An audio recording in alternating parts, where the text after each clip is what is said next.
नमस्कार, आप देख रहे हैं एचएस बिहार। मैं हूं आदेशपुरी। बिहार विधानसभा चुनाव के तीसरे चरण के लिए 78 सीटों पर चुनाव होना है। 7 नवंबर को वोटिंग होगी। आपको हम बता दें कि ये चुनाव जो है, इसका प्रमुख रणभूमि जो है वो कोसी और सीमांचल का क्षेत्र है। और यहाँ पर सबसे पहले हम बताते हैं कि कितने सीट जो हैं, कितने दलों को मिले हुए हैं। आपको इसके साथ ही साथ बता दें कि ये 78 सीटों पर होने वाला चुनाव ही तय करेगा कि बिहार में सरकार किसकी बन रही है। और यही कारण है कि जो दोनों धड़े हैं बिहार विधानसभा चुनाव के, जो बड़े महागठबंधन और एनडीए अपनी पूरी ताकत झोंक दिए हैं यहाँ पर। सबसे पहले आपको बताते हैं एनडीए का। बीजेपी यहाँ 36 सीटों पर, जदयू 33, वीआईपी 5 और हम 1 सीट पर यहाँ पर चुनाव में भाग ले रही है। तो वही आरजेडी 45, कांग्रेस 25, माले 6 और भाकपा 2 सीटों पर भाग ले रही है। अगर हम बात करें 2015 के चुनाव का, तो 78 सीटों में से 54 सीटों पर महागठबंधन, जिसमें आरजेडी और जदयू दोनों शामिल थी, इसने ये जीता था। 54 सीटों पर अपना अधिकार बना के रखा था। लेकिन अगर हम 2015 के नतीजों को मिलाकर अगर एनडीए में जदयू और बीजेपी के जो वोट समीकरण है उसको जोड़ते हैं, तो लगभग 43 सीटों पर अभी एनडीए को बढ़त प्राप्त है। आपको हम बता दें इसके अलावा कि जो चुनाव हो रहा है इसमें आमने सामने कौन कौन दल आ रहे हैं, कितने सीटों पर। आरजेडी और जदयू 23 सीटों पर आमने सामने हैं। बीजेपी और आरजेडी जो है वो 20 सीटों पर आमने सामने है। बीजेपी कांग्रेस 14 सीटों पर, कांग्रेस जदयू 9 सीटों पर। इसके अलावा बात करें तो माले और जदयू 3 सीटों पर, तो वही कांग्रेस और वीआईपी 2 सीटों पर आमने सामने है। इसके साथ साथ जो आपको बता दें कि सबसे बड़ी बात है कि नीतीश सरकार के 12 मंत्री, इसी फेज में उनके साख का फैसला होने वाला है कि क्या वो जीत कर विधानसभा जाते हैं या नहीं जाते हैं। इसके अलावा बिहार विधानसभा के अध्यक्ष जो हैं विजय कुमार चौधरी, जो कि सराय रंजन क्षेत्र है उनका विधानसभा क्षेत्र, वहाँ भी इसी फेज में चुनाव होने वाला है। तो एक तरह से कहें तो सरकार की साख जो है दांव पर लगी है इस चरण में। वही अगर हम बात करें वोटों की गोलबंदी के लिए प्रयासों की, तो आपको हम बता दें कि ये अल्पसंख्यक बहुल क्षेत्र है।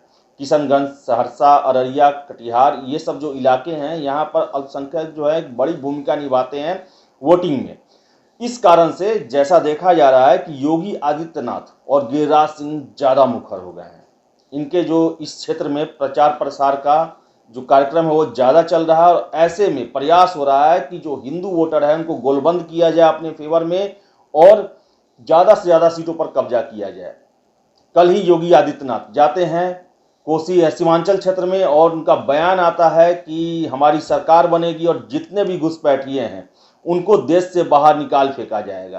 तो वही नीतीश कुमार का बयान आता है कि यहाँ कोई भी घुसपैठिया नहीं है, कोई किसी को बाहर नहीं निकालेगा। तो एक अंतर्द्वंद फैला हुआ है बीजेपी के अंदर। तो वही अगर हम बात करें महागठबंधन की तरफ से, तो अभी जो है तेजस्वी यादव पर सबसे ज़्यादा दारोमदार है अपने फेवर में वोटिंग कराने को लेकर। 45 सीटों पर आरजेडी चुनाव लड़ रही है।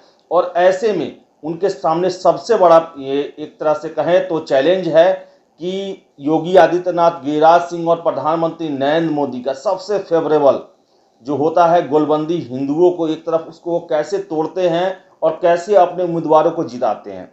आपको हम बता दें कि ये चरण जो है इसलिए भी महत्वपूर्ण है कि मुकेश सहनी जो कि वीआईपी के अध्यक्ष हैं, 11 सीटों पर उनकी पार्टी जो है चुनाव में लड़ रही है और 5 सीटों पर इस फेज में उनको भाग लेना है।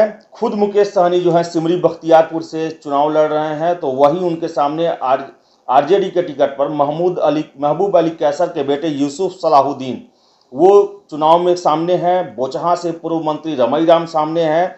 तो वही केवटी से अब्दुल बारी सिद्दीकी हैं और फिर से हायाघाट से भोला यादव जो कि लालू परिवार के काफ़ी करीबी माने जाते हैं। सुरसंड से हैं सैयद अबू दोजाना, पातेपुर से शिवचंद्र राम, सहरसा से लवली आनंद है और बिहारीगंज से शरद यादव की बेटी सुभाषिनी यादव हैं।